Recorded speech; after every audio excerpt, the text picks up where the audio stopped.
महाराज शुक्र है जी आ रहे मैं तरपैन से गया जी ड्रम बार के ना डंगर वास्ते सोहना मौसम बन गया मौसम बड़ा प्यारा बन गया होर दसो तुसा सुनाओ के हाल है कल आ जाना हूँ तो जलील हो गया यार तेन किवें नाल लाए चलना तू नाल चले तो मैं लाए चलना तेन तू नाल ही ना चले तो मैं तेन किवें लाए चलना तू किया कर मेरे नाल किया कर अल्लाह ते बंदे तेरी उम्र है काम करावन दी तू काम कराया कर ये जेड़ा बंदा है इस उम्र च काम करवावे ओ अग्गा वड्डी उम्र च ओनू फिर तकलीफ नहीं भोगनी पमदी है हाथ पैर दर्द नहीं करते हैं वाहियां सारियां तको ना जी माशाल्लाह सारियां वाहियां बह गई ते मेरा तुहानू मशवरा ही ने कि हुणे तुसी पास हो जासो ना काम तू ते अग्गां बाद तुसा काम तुहाडे हड्डां दे विच पाए जासी हड्डां ते मेहरबानी कीती करो काम कराया करो शुक्र मैं यार हुण देख ला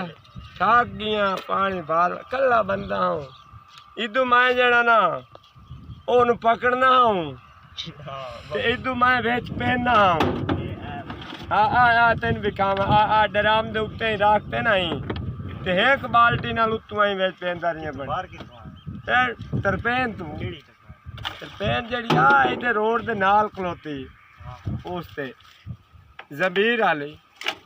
पीर जबीर शाह दी तरपेन है ना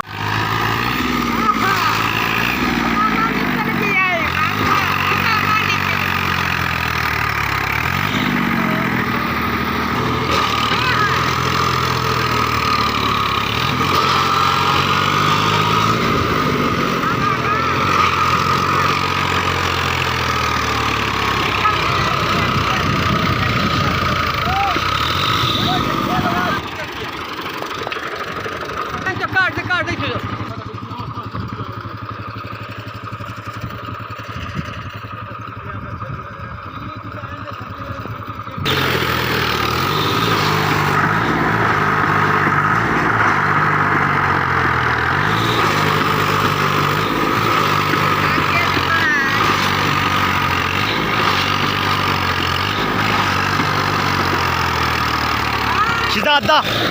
निकल गया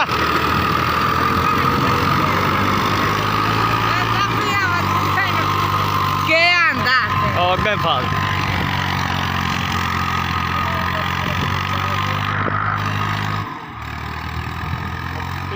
नाल में डिक्सा बाहर दे